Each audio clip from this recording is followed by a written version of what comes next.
E hoje eu quero falar sobre duas lições. Quero enfatizar dois princípios que são extremamente poderosos para que você possa experimentar o sobrenatural de Deus na tua vida. Primeiro eu quero enfatizar algo que Deus fala para Moisés. Ele, por algumas vezes no texto, num período de incerteza, Moisés tinha acabado de morrer. Aquela representação toda de Moisés, aquele grande líder, aquele homem que guiava o povo, que falava com Deus como quem fala ao seu amigo, que era a boca de Deus na face da terra, ao ponto que na própria palavra de Deus, a Bíblia coloca essa descrição que nunca houve em Israel uma pessoa como Moisés, que falava com o Senhor como quem fala ao seu amigo.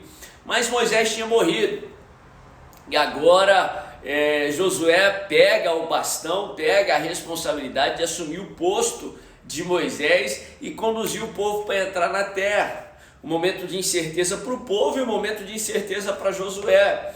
E Deus vem a Josué e diz: Josué, levanta a sua cabeça, conduz o povo para herdar a terra, porque eu vou ser com você.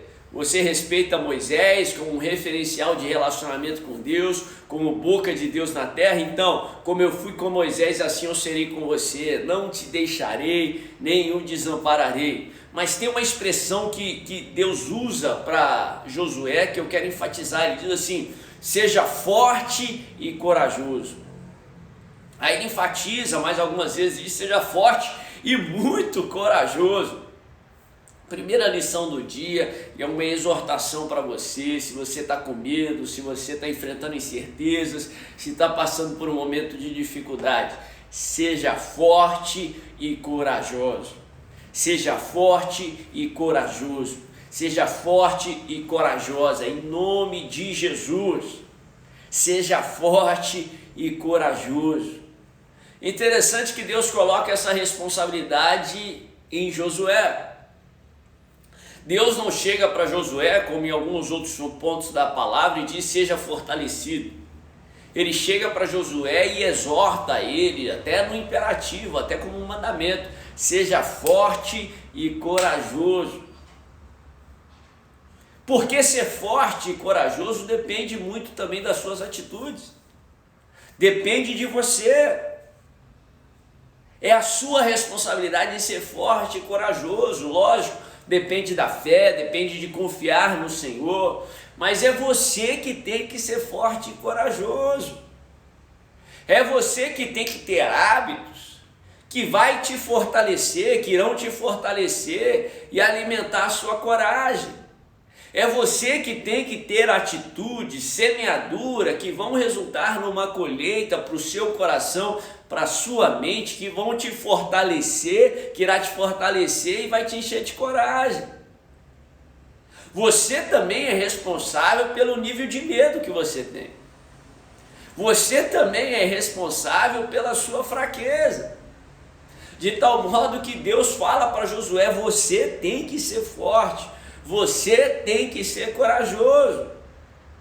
Ora, tem muita gente que faz tantas coisas que só contribuem aí para a falta de coragem, para o excesso de medo. Tem gente que deixa de fazer tantas coisas que só contribuem para o enfraquecimento. E na hora da batalha esperam ser fortes e corajosos. Não. Ser forte e corajoso não é um evento, é um processo. Exige semeadura, exige que você faça a sua parte. Como o organismo, o teu corpo, o teu exterior, para que ele se fortaleça, para que haja uma hipertrofia muscular, você precisa tomar algumas atitudes. O teu homem interior também. A tua fé também. Fé, ela pode ser fortalecida ou enfraquecida. E portanto, algo que é intrínseco à sua fé, a tua coragem também pode ser fortalecida ou enfraquecida, pode crescer ou diminuir. 3 ingredientes que eu quero compartilhar que contribuem para que você seja forte e corajoso. E eu quero fazer um paralelo aí com a força muscular, com a força física. 3 ingredientes: conhecimento, exercício e resistência. Conhecimento, exercício e resistência. Conhecimento, por exemplo, se eu quero ter hipertrofia muscular, se eu quero fortalecer os meus músculos do meu corpo, eu preciso ter um conhecimento daquilo que vai fortalecer ou não. Eu preciso saber os tipos de exercícios, a alimentação adequada, eu preciso saber que eu preciso ter uma quantidade de sono adequado para que haja uma hipertrofia muscular, para que haja um fortalecimento muscular. Da mesma forma, você precisa de conhecimento para saber o que vai te fortalecer ou enfraquecer. Aliás, a palavra de Deus fala isso por tantas vezes, né? Deus no Antigo Testamento, ele diz que o povo se perdia por falta de conhecimento. Tem muito servo de Deus que se perde por não conhecer a palavra. Tem muito servo de Deus que não experimenta de Deus por não conhecer a Deus, por não conhecer os princípios da palavra. O conhecimento te livra de muito laço, o conhecimento te livra aí de muitos ataques do inimigo. Jesus, ele fala lá em João capítulo 8, conhecereis a verdade e a verdade vos libertará. Você precisa saber daquilo que vai fortalecer a sua vida, dos alimentos adequados para que você seja fortalecido. Você precisa saber dos exercícios que vão aí realmente contribuir para o teu fortalecimento ou que vão te prejudicar. Você precisa ter a alimentação correta. Se você não se alimentar corretamente, você não vai ser fortalecido. Tem muita gente que alimenta a sua mente só com aquilo que não presta, só com o negativismo desse mundo, só com a incredulidade desse mundo, vai dar tudo errado, as previsões são terríveis, e espera que quando ele coloca a cabeça no travesseiro à noite, ele tem um sono de paz. Passa o dia inteiro assistindo aí as Corona News da vida, todos os detalhes aí dessa pandemia, das tragédias que estão acontecendo, as previsões econômicas negativas, só notícias ruins, e espera dormir com paz à noite. Não vai dormir. À noite você vai experimentar a colheita do dia inteiro que você semeou na sua mente, só o que não prestou, só o que não prestava. Tem gente que alimenta o seu interior só com aquilo que não presta, ouvindo só vozes negativas. A Bíblia fala que no mundo há várias vozes, a voz do inimigo, a voz aí da circunstância, a voz da carne, das pessoas. Mas você precisa escutar o que vai alimentar o teu coração. Você precisa decidir o que vai realmente alimentar o teu coração. Você precisa decidir aquilo que você vai escutar, para que possa fortalecer o teu coração, para que você possa ser forte. Segundo ingrediente que fortalece aí as nossas vidas, fortalece o nosso coração, nos enche de coragem, o exercício da fé, o exercício da palavra de Deus. É o exercício que vai fortalecer o músculo, é o exercício da tua fé que vai fortalecer a tua fé. Você precisa exercitar. Da mesma forma, a falta de exercício pode levar à atrofia da tua fé. A Bíblia fala que a fé que não produz exercício, a fé que não produz obras, ela é infrutífera. Tiago fala que a fé sem obras é morta. Você precisa exercitar a sua fé para que ela possa ser fortalecida, para que você possa ser forte, para que você possa se encher de coragem, que uma das características da pessoa com fé é a coragem, é que ela é corajosa. Você precisa exercitar a sua fé. Como você exercita a sua fé? Obedecendo a palavra, obedecendo os princípios de fé, obedecendo aquilo que a palavra nos dá. Você só obedece a Deus através da sua fé. Exercite a tua fé através da obediência dos princípios, através da santidade, através do dar, do abençoar. Obedeça a palavra de Deus, exercite a tua fé, porque aí sim a tua fé vai se fortalecer. Terceiro ingrediente, resistência. Interessante que o meu exemplo aí da hipertrofia muscular, o músculo, o exercício correto ali para fortalecer o músculo é a resistência. É através do enfrentar da resistência que você vai ser fortalecido, né? É até redundante com o exercício de fé. Mas eu quero enfatizar que as resistências não estão aí para te prejudicar. As resistências que Deus permitiu que estivessem na sua frente tem o propósito de te abençoar, tem o propósito de te fortalecer, tem o propósito de fazer com que você saia dessa situação melhor do que você entrou, em nome de Jesus. Você só pode ter a sua fé fortalecida, você só pode ser fortalecido de acordo com a palavra de Deus, enfrentando as resistências. Por isso que Paulo fala: por mais eu me gloriarei nas minhas fraquezas, eu me gloriarei nas tribulações, porque a tribulação produz em mim a perseverança, um caráter aprovado. E o caráter aprovado, a esperança que, quando é colocada no Senhor, jamais é confundida. Eu costumo falar que o problema não acontece simplesmente com o cristão, porque nós cremos num Deus soberano que cuida das nossas vidas, que tem o controle das nossas vidas. O problema não simplesmente acontece com você, mas o problema acontece para você. Ele é customizado para você, para te abençoar, para te fortalecer em nome de Jesus. Seja forte e corajoso. Seja forte e corajosa em nome de Jesus. Esse problema não veio para te destruir, mas esse problema veio para te abençoar em nome de Jesus. Segunda lição que eu gostaria de compartilhar hoje. Interessante que quando Deus vai falando ali com Josué, ele fala: seja forte, seja corajoso. E ele fala sobre a palavra de Deus, ele fala no contexto daquela época sobre as palavras do livro da lei. Ele fala não só para que Josué lesse a palavra, não só para que Josué recebesse da palavra, mas para que Josué meditasse na palavra de dia e de noite. Medite na palavra. A segunda lição do dia que eu quero compartilhar, que eu creio que para mim é algo libertador, é: medite na palavra. Não deixe de meditar na palavra. Interessante que lá no livro de Salmo, capítulo 1, aliás, o capítulo 1 de Salmo inteiro, ele é extremamente similar ao capítulo 1 do livro de Josué. Lá o salmista fala também para que nós possamos meditar na palavra de dia e de noite, para que assim possamos ser bem-sucedidos. Eu costumo falar que esse conceito de meditar na palavra de Deus talvez seja aí um dos conceitos mais mal interpretados dos dias de hoje. Talvez sejam os conceitos bíblicos mais mal interpretados pelos cristãos dos dias de hoje.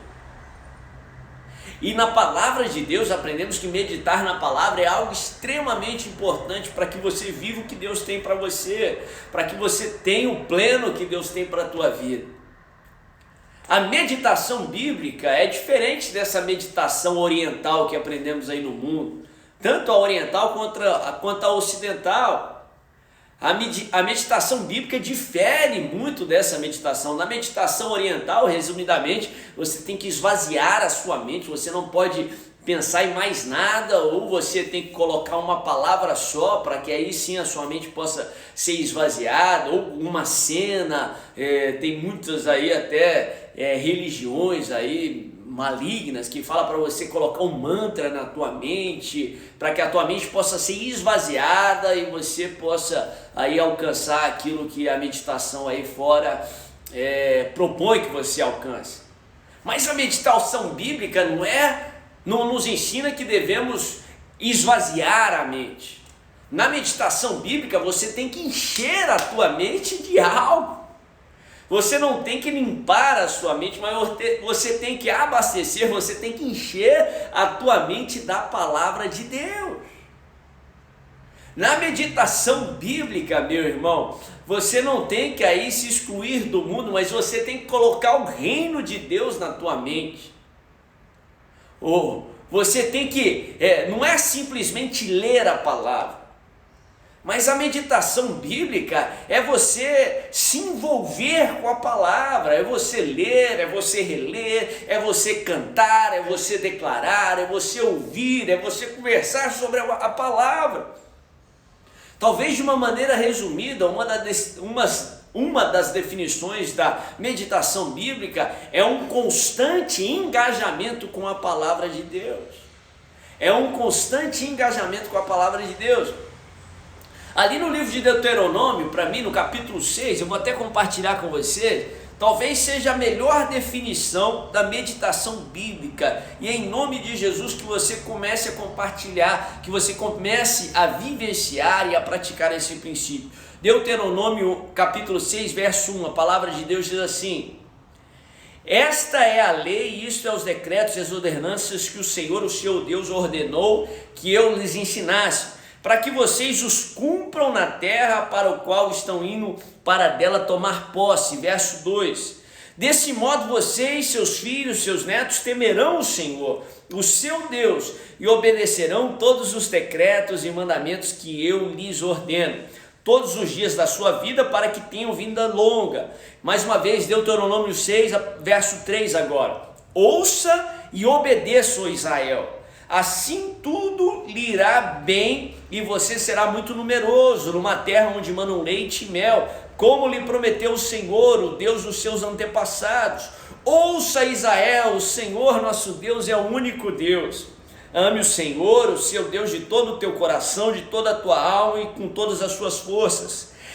Presta atenção, verso 6: que todas essas palavras que hoje eu lhe ordeno estejam em seu coração. Ensina-as com persistência aos seus filhos, converse sobre elas quando estiver sentado em casa, quando estiver andando pelo caminho, quando se deitar, quando levantar, amarra-as como um sinal em seus braços, prenda-as na sua testa, escreva-as nos batentes das portas de sua casa e em seus portões. É interessante que, se você se deparar com um judeu ortodoxo, até os dias de hoje, eles pegam esse texto literalmente falando e amarram ali a palavra nos braços, nas mãos, na testa. Tem um mezuzá que eles colocam no umbral das portas, e eles pegam esse texto de uma maneira literal, mas nós sabemos que amarrar algo nos braços, nas mãos e não amarrar no coração, de pouca valia, de pouca importância teria isso. Mas presta bem atenção, meditar na palavra de Deus é um constante engajamento com a palavra de Deus. Aqui em Deuteronômio aprendemos: converse sobre a palavra de Deus, fale sobre a palavra de Deus, ensine para os seus filhos, tenha hábito de conversar com os seus filhos sobre a palavra. Quando você sentar na mesa, fale sobre a palavra, cante sobre a palavra, se interaja sobre a palavra. Quando você entrar na sua casa, declare a palavra. Quando você sair, declare a palavra em nome de Jesus. Interessante que aprendemos na palavra de Deus que Jesus é a palavra. No livro de João, no capítulo 1, quando aprendemos que, quando João nos ensina que no princípio era o verbo estava com Deus, o verbo era com Deus, a palavra que foi traduzida para o português como verbo, no original, no grego, é a palavra logos, que literalmente significa palavra. Traduzir ali ao pé da letra seria falar: no princípio ele era a palavra estava com Deus, a palavra era Deus.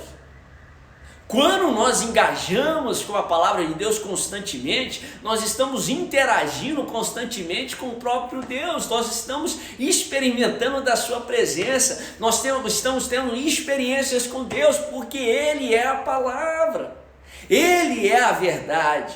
Quando você se alimenta, quando você medita na palavra, você vai ter encontros, você vai ter experiências com Deus como nunca você teve, em nome de Jesus. Como Deus fala para Josué, assim você vai obedecer a palavra, assim você vai experimentar os frutos da palavra, assim a palavra vai criar raízes no seu coração e, portanto, vai gerar frutos no seu coração.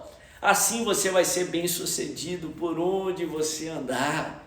Medite na palavra de dia e de noite.